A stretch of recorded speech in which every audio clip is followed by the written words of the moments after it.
అందరికీ జై భీమ్. నేను Rajesh Mahasen. Welcome to Mahasen media.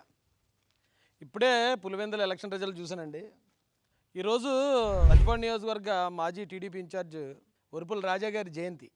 ఆ కార్యక్రమానికి ప్రతిపాడులో అటెండ్ అయ్యి వస్తూ దారిలో మా తెలుగుదేశం పార్టీ అఫీషియల్ పేజ్ నాకు ప్రతి 10 నిమిషాలకు ఒకసారి చూడడం అలవాటు.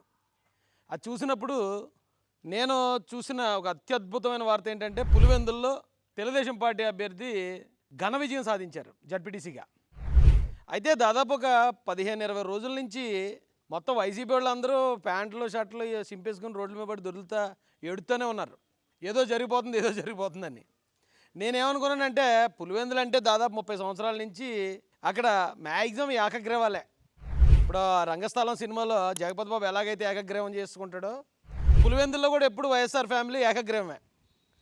సడన్గా రంగస్థలం సినిమాలో రామ్ చరణ్ గారు వచ్చి వాళ్ళ అన్నయ్య నామినేషన్ వేసేయడానికనే జగపతి బాబు ఎలా అయితే షాక్ అయిపోతాడో, ఎలా అయితే కింద మీద పడిపోతాడో, ఇక్కడ వైసీపీ ఫ్యామిలీ అంటే జగన్మోహన్ రెడ్డితో మొదలుకొని వైఎస్ అవినాష్ రెడ్డి కానీ, లేకపోతే ఆ వైఎస్ఆర్ ఫ్యామిలీలో ఉన్న ఎవరైతే ఇప్పుడున్న గూడు పుటాని ఫ్యామిలీ ఉందో వాళ్ళందరూ కూడా కింద మీద పడిపోయారండి. అరే మన పులివెందులకు కూడా బొక్కడెత్తున్నారు రైళ్ళు. మన పులివెందుల్లో కూడా మనం పుల్లని ఇప్పుడు దాకా బిల్డప్ కొట్టుకుని తిరిగాం. ఇప్పుడు ఎక్కడ కూడా మన బండారం బయటపడిపోతుందని వాళ్ళ ఏడుపులు నిజంగా నాకైతే చాలా నవ్వు తెప్పించేయండి. అయితే ఇప్పుడు ఎలక్షన్ రిజల్ట్ చూశాక అసలు నిజంగా పులివెందుల్లో పుల్లేనా లేకపోతే ఈ డమ్మీ పుల్లా అనుకున్నాను నేను. ఎందుకు చెప్తున్నాను ఇదంటే, ఎలక్షన్ జరిగిందండి. 6,600 + 700 అంటే 7,400 ఓట్లు. 7,400 ఓట్లు పోలేని దగ్గర 30 సంవత్సరాల నుంచి వైసీపీ కంచుకోటగా ఉన్న పులివెందుల్లో దాదాపు సగం ఓట్లు వస్తాయి అనుకుంటాం కదా. ఎంత ఓడిపోయినా కూడా సగం ఓట్లనే తెచ్చుకుంటారు అనుకున్నాను నేను. కానీ తీరా చూస్తే 10% ఓట్లు, 100కి 10 మంది వేసారు ఓట్లు. కేవలం 600 ఓట్లు పడ్డాయటండి వైసీపీ అభ్యర్థికి, కేవలం 600. టీడీపీ అభ్యర్థికి ఏమో 6,700 ఓట్లు. అంటే 10 టైమ్స్ ఎక్కువ ఓట్లు పడ్డాయంటే దాని అర్థం ఏంటి? ఇప్పుడు దాకా వాళ్ళు ఏకగ్రీవాలు ఎందుకు చేసుకుంటున్నారంటే, ఏకగ్రీవం చేసుకోకపోతే వాళ్ళు ఓడిపోతారు కాబట్టి. మొన్నటిదాకా ఈవీఎంలు నేడిచేవారు, ఇప్పుడు ఈవీఎంలతో జరగలేదు ఎలక్షన్ కాబట్టి ఇప్పుడు దొంగోట్లు అంటున్నారు.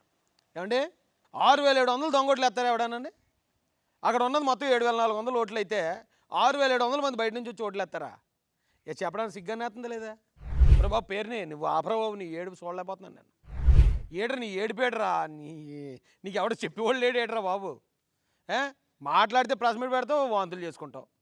వాళ్ళు ఏదో దొంగోట్లు వేసారంటావు, ఏదో బూతులు కబ్జా చేశారంటావు. ఒరే సిగ్గు అనిపించట్లేదరా? 7,400 ఓట్లలో 6,700 ఓట్లు తెలుగుదేశం పార్టీకి పడ్డారా పులివెందుల్లో. ఇక మీరేం పుల్లులు రా బాబు. ఇంక అలా పుల్లు గిల్లు అని చెప్పుకుని తిరగండి రా బాబు, సిరగేస్తుంది జనాలకి. ఇప్పుడు ఈ రోజున రాష్ట్రంలో ప్రజలందరికీ అర్థమైంది ఏంటంటే, అక్కడ రంగస్థలం సినిమాలో కూడా అంతే. ఫస్ట్ ఎలక్షన్ జరిగితే జగపతి బాబు ఓడిపోతాడు. అప్పటిదాకా 30 సంవత్సరాల నుంచి ప్రెసిడెంట్.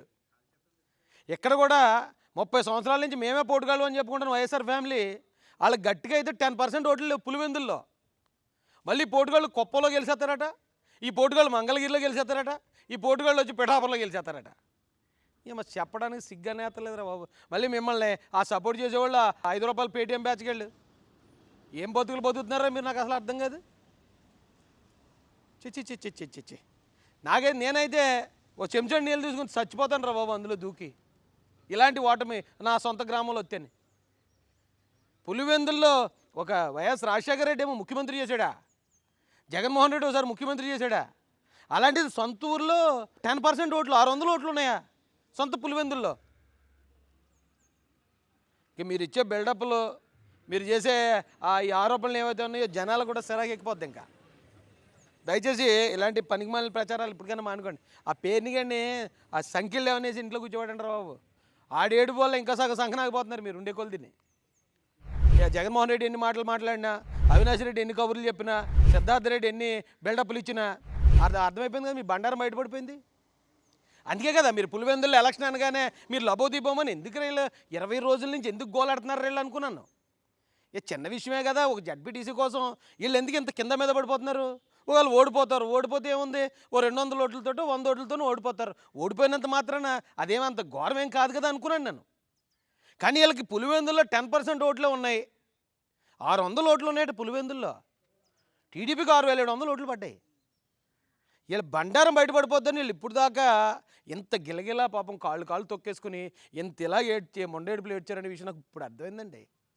వాళ్ళు 20 రోజుల నుంచి ఎందుకు జగన్మోహన్ రెడ్డి లాంటి వ్యక్తి మొత్తం వాళ్ళ వ్యవస్థ అంతా ఇదేదో స్టేట్ ఇష్యూ లాగా ఈ జడ్పీటీసీని ఎందుకు ఫోకస్ చేస్తున్నారు రా అనుకున్నాను నేను.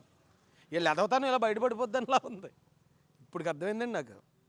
అయితే ప్రజలందరూ కూడా అర్థం చేసుకోవాలి. ఇప్పుడు వైసీపీలో ఇంకా ఎవరన్నా 10వ 11 ఉన్నారంటే వాళ్ళు డబ్బులు కాసిపెట్టి ఉన్న వాళ్ళే తప్ప ఖాళీ పులివెందులు ఖాళీ. పులివెందుల్లో లేరు జగన్ మనుషులు. ఈ రాష్ట్రంలో ఇంకెక్కుంటారండి. అర్థం చేసుకోవాల్సిందిగా రాష్ట్ర ప్రజలందరూ కోరుతూ ఈ గెలుపు యొక్క ఘనత మొత్తం నారా లోకేష్ గారికే చెందుతుందండి.